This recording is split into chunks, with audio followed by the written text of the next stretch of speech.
Oh, a big boot from AK-47. Allysin Kay is, well, now we're underway, and underway pretty quickly here. This is what a lot of people have been waiting for. Yeah, we know she's a savage, and she just went savage on the BCWA faithful here. The same people who were here from her for her very first match, you know, almost 10 years ago to the date. Like she said, though, a lot has happened. She's done a lot. She's a different person. She's not the same one who walked through those doors 10 years ago.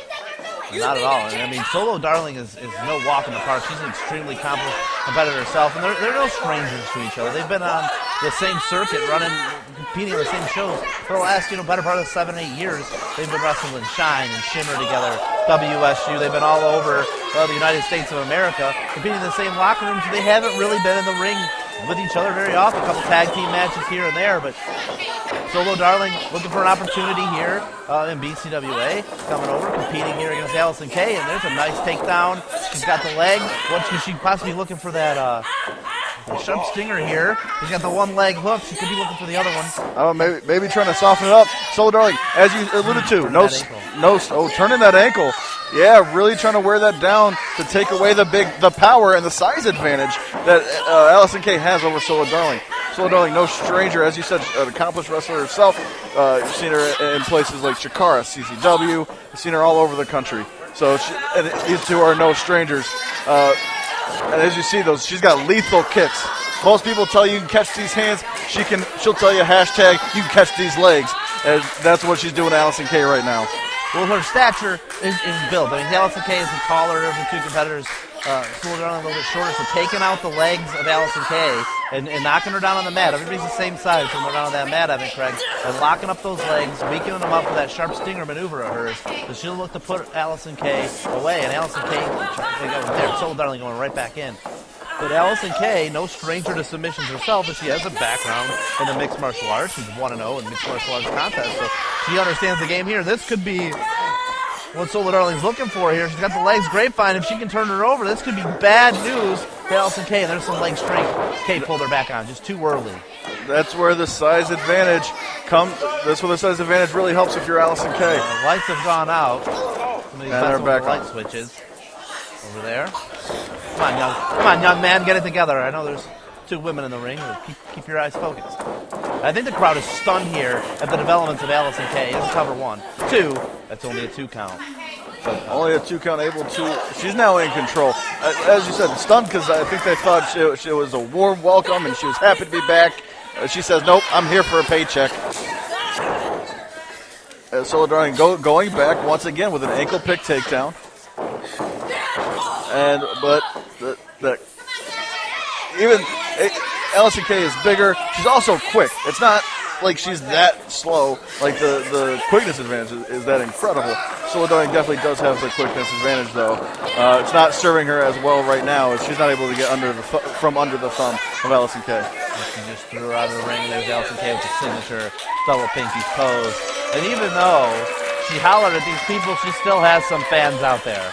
It's a miracle. A couple, but not as many as she had 10 minutes ago. I mean, it's a hard match for me to call unbiasedly here. I've been so close to the career of Allysin Kay for the last 10 years. I was there day one. Caving in the chest of Solo Darling with that. I have a strong relationship with her, but I mean, I've never seen her this, for lack of a better word, ungrateful. I mean, she's always been super humble and super proud of where she came from, and now here she is today, and just leave a bad taste in your mouth. Well, hey, you win a couple knockout championships, you travel the world a couple times around. Sometimes you just realize how good you are, and sometimes you don't always have to be humble if you can back it up. I'm sure that's what she'd tell you at least. And these two women are just fighting here. This has turned in from a wrestling match to a pure brawl. And the more of a brawl environment that this gets into, I think it has to favor Allysin Kay. She's a brawler down to her core. She's from Detroit, legitimately. Absolutely. We've seen her in bar brawls. We've seen her in street fights. She knows how to brawl. This is where Solo Darling needs to get it back in the ring and get it back on the mat.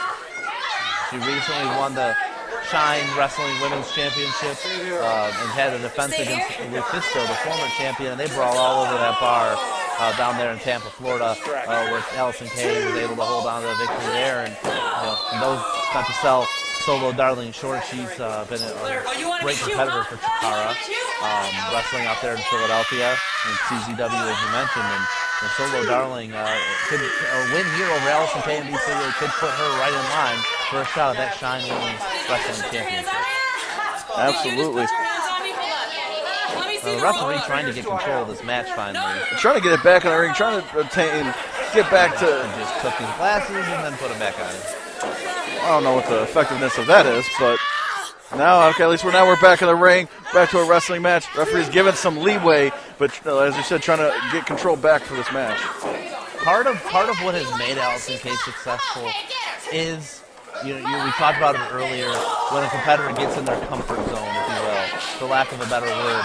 You see some people starting to dance, you see some people start to, strike a pose, whatever it is. Every athlete has their comfort zone. Absolutely. Allysin Kay enters that comfort zone when she starts talking trash and turning up the antics and getting the referee involved and getting the fans involved, having a drink or two, whatever it might be. That's when you know she's in her comfort zone. Absolutely, but Solo Darling looking very comfortable here. As I said, catching those legs. She is kicking the tar out of Allysin Kay right now. That was an axe kick right to the lumbar. She was able to get an opening, and she is taking full advantage of it as she is taking control from Allysin Kay. And as Allysin Kay on the defensive at this point, catches Allysin Kay, though, able to see that big right coming. Solo Darling. The turnbuckle. Yeah. What a right hand. I don't hear you guys. Now setting up for a move here. Tornado DDT, nope, block. Looking for it again. And snapped it over. A little suplex action. A nice job from Solo Darling using the momentum of the bigger person against her. I just got to hear a pump handle. Oh, nice slam there with the cover, too. Solo Darling almost pulled off a huge victory against Allysin Kay here. Yeah, it was only 2, though, man. I don't care who you are as a competitor. You're coming in essentially to enemy territory. This is Allysin Kay's backyard. This is where she got her start. This is her stomping ground. It's only a short travel. I think she's got that in. The sharp stinger. The sharp stinger is in. She's got the knee in the back, and Allysin Kay is in a bad position here. Will she tap out? No, able to use those the size advantage and the power in those legs to get out. And a big discus lariat. Black Cover. 2, 3, and that's it. Allysin Kay with the victory.